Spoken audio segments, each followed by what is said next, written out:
Ghost in the Shell é um filme lindo.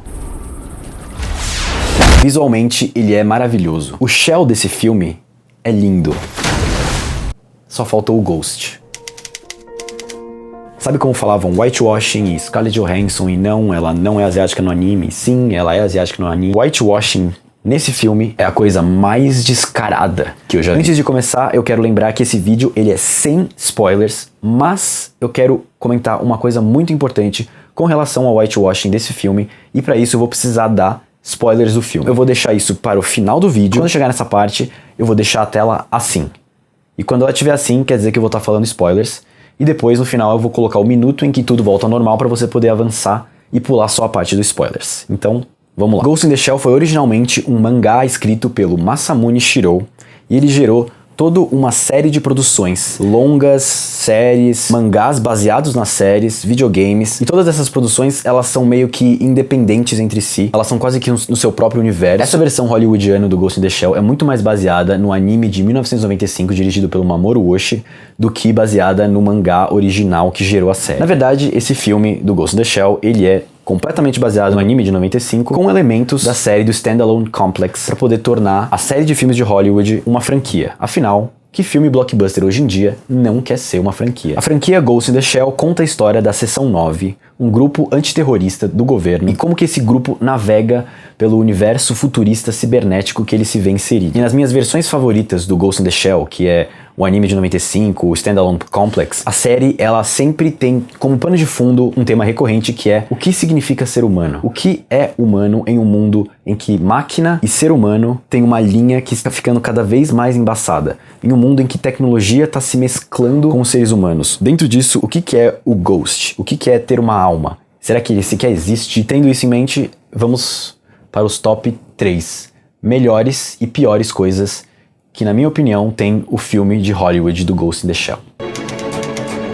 A terceira coisa que eu pessoalmente acho melhor no filme do Ghost in the Shell é a trilha sonora. A trilha sonora, ela me lembra muito o Tron Legacy. Ela é muito boa, a trilha me trouxe pro filme, ela tem essa vibe eletrônica futurística. Eu gostei muito. Ela teve poucos elementos do filme de 95.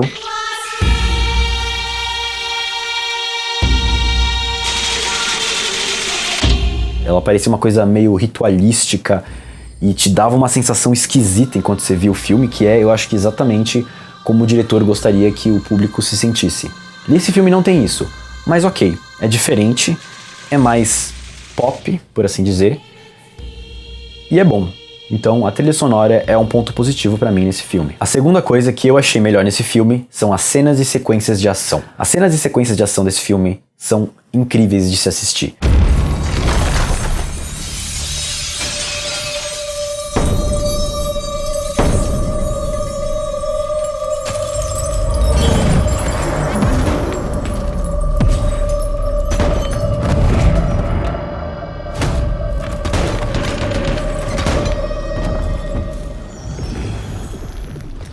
Elas são brilhantes, elas têm um slow motion que é muito bem utilizado. E nem só pelas cenas de ação em si, nem só pela decupagem da cena de ação em si, mas por onde ela está inserida. A cena acontece dentro de uma cidade asiática futurística e todos os elementos são usados muito bem. O neon está sempre presente. É legal quando a Major, durante a luta, ela perde partes do corpo, ou partes do corpo dela cibernéticos são danificados. É muito legal de assistir. Você nunca fica entediado nesse filme, é uma festa pros olhos. E as cenas de ação é um momento em que isso realmente brilha. As cenas de ação são fenomenais. E agora, a melhor coisa que eu pessoalmente acho melhor é o aspecto visual do filme. O clima desse filme é foda. A arte do filme, a fotografia do filme, o figurino do filme, tudo isso amarrado em efeitos visuais muito bem feitos, cria uma cidade asiática maravilhosa, linda de se assistir, que é uma reprodução perfeita do filme de 95, e dentro desse aspecto visual também quero falar sobre as homenagens visuais ao filme de 95 que tem nesse filme do Ghost in the Shell. Você vê cenas que tinham no filme de 95 muito bem transpostas para esse filme. Tem vários momentos, várias pequenas coisas e coisas óbvias que foram inspirados no filme de 95 e que você vê transposta para esse filme de um jeito que não dava para ser melhor. Agora eu vou falar as 3 piores coisas que, na minha opinião, o filme do Ghost in the Shell tem. Número 3 são os personagens. Os personagens, eles não são necessariamente ruins, mas não tem nenhum personagem ali que se destaca. Você olha e fala, nossa, pelo menos esse personagem tá muito bom, esse ator caiu perfeitamente no papel. Por causa desse personagem, esse filme é uma coisa muito melhor. Não tem isso. O Aramaki, por exemplo, interpretado pelo Takeshi Kitano, eu não sei por que raios ele fala japonês. Por que ele é o único ali que fala japonês? É quase como que, sei lá, um apetrecho, um acessório dele ele fala japonês, é estiloso ele falar japonês. E esse personagem, olha como ele é estiloso, ele fala japonês. E esse filme, ele se tornou uma coisa bonzinhos contra os malvados. Os personagens, eles são claramente, esse cara é bom, esse cara é mal. Não tem nenhuma nuance. Desde o começo do filme você assiste, você cria uma expectativa com relação a esse personagem e no final se confirma. Você não se surpreende em nenhum momento. Ghost in the Shell, ele trata muito das nuances, de como as linhas são embaçadas. Como bom e mal às vezes é a mesma coisa, às vezes não é a mesma coisa. Ghost in the Shell é muito sobre ética, é muito sobre moral e as implicações da tecnologia no mundo. Nesse filme, ele se tornou uma batalha entre os bonzinhos e os malvados. Não tem essa nuance. Os diálogos deles, em muitos momentos, me lembraram diálogos do George Lucas. I love you! Os diálogos são absurdamente expositivos. E se você pegar a série, por exemplo, o Standalone Complex, o começo de vários episódios, ele é muito expositivo para explicar o caso, a trama. O problema nesse filme é que eles são expositivos em tudo. O personagem, ele fala sempre o que ele tá sentindo, ao mesmo tempo que ele explica a trama, obviamente, ao mesmo tempo ele te informa sobre algum acontecimento no passado que você, espectador, tem que saber. Talvez o vilão pudesse ter alguma nuance, ele tem uma leve nuance, mas é tão mal explorado e tão rápido as coisas que você não tem nem tempo pra sentir. E essa coisa dos diálogos expositivos demais me leva à segunda coisa que eu pessoalmente acho pior nesse filme, que é como ele chama os espectadores de burros. Ele joga na sua cara elementos complexos que o filme de 95 tem, que a série do Standalone Complex tem, e ele reduz esses elementos a dramas genéricos e óbvios e que a gente já viu. A gente já viu um robô com crise de identidade. O Ghost in the Shell é sobre tão mais do que isso. Você sente que eles estão falando pra você como sentir, em vez de te mostrar. Ah, mas você esperava o quê? É um filme de Hollywood, tem que ter espetáculo, tem que ser divertido. As pessoas não vão lá pra pensar sobre as questões profundas da vida, elas vão pra se divertir no cinema. Eu não esperava e nem quero que esse filme seja ultra complexo como o filme de 95 ou como o Ghost in the Shell 2 Innocence, que eu pessoalmente tive que assistir dando fast forward de tão filosófico que eram os diálogos entre os personagens. Eu não queria que fosse isso. Mas eu também não queria que fosse um Ghost in the Shell for Dummies. Por exemplo, o Elon Musk, ele fundou, acho que essa semana ou semana passada, uma empresa que chama Neuralink, que vai estudar formas para unir o cérebro humano a uma máquina. Ou seja, o tema do Ghost in the Shell é tremendamente atual. É uma coisa que a gente está falando hoje e que a gente vai falar pelos próximos séculos. E eles reduziram tudo isso a um sci-fi genérico. Eu, por exemplo, adoro Battlestar Galactica. E Battlestar Galactica explora isso muito mais. Mas e no fim, é divertido? Se você se diverte puramente pelo aspecto visual e as cenas de ação do filme, sim, eu pessoalmente gostei da experiência de assistir esse filme por causa disso.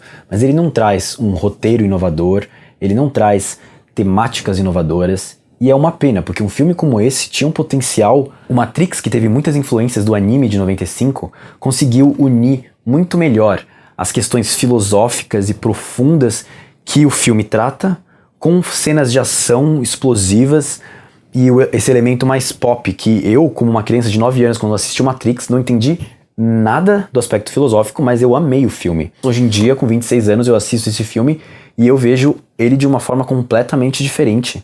E eu entendo a profundidade que ele quer me passar. Se eu fosse criança, eu teria amado o Ghost in the Shell, mas eu entendo hoje em dia como ele é inferior ao Matrix, nesse quesito mais adulto e mais maduro. E agora, a primeira coisa que eu achei pior nesse filme, que eu acho que tá bem óbvia, é o whitewashing. Eu não vou ficar explicando o porquê do whitewashing e porquê é uma merda. Você pode assistir nesse vídeo que eu fiz há um tempo atrás. Ele tá bem didático e bem simples explicando o porquê eu acho que é uma bosta. Vamos pra o whitewashing em si desse filme. O filme é um grande inception de whitewashing. É o whitewashing na sua forma mais pura. E vai ter gente falando que o que acontece nesse filme é uma explicação para Scarlett Johansson tá nesse filme, mas não é uma explicação. É uma desculpa. É o famoso migué. E para todas essas pessoas que falam que a Major Motoko não é asiática porque ela tem olho azul, porque ela tem o cabelo não sei o que lá. O próprio filme admite que é esquisito ela tá nesse papel. O próprio filme desbanca esse argumento. Não faz sentido quem fala que a Motoko não é asiática porque, beleza, talvez você até ache isso, mas quem fez o filme, os produtores do filme, não acham isso. E o próprio filme é um argumento que desbanca esse argumento de que a Motoko ela não é asiática porque o olho dela é azul. Agora eu vou entrar na zona de spoilers, que eu vou um pouco mais adentro com relação ao que eu acabei de falar. Este aqui é o segundo em que tudo volta ao normal. Então, se você não quiser ver spoilers, avança aqui embaixo para esse minuto que é quando tudo volta ao normal. Ok? Então agora, spoilers. Por que o próprio filme desbanca esse argumento? Porque no filme a Major, ela não se chama Major Motoko Kusanagi. Ela se chama Major Mira Killian. E durante o filme, ela não sabe quem ela é, e ela descobre que o passado que ela achava que era dela, na verdade não era, e ela vai descobrindo quem ela é de verdade. E ela descobre, a Scarlett Johansson descobre que ela era, sim, uma mulher japonesa, chamada Motoko Kusanagi. E aí, essa mulher japonesa foi sequestrada, tiraram o cérebro dela e botaram no cérebro de um ciborgue, que adivinha, é a Scarlett Johansson. Isso.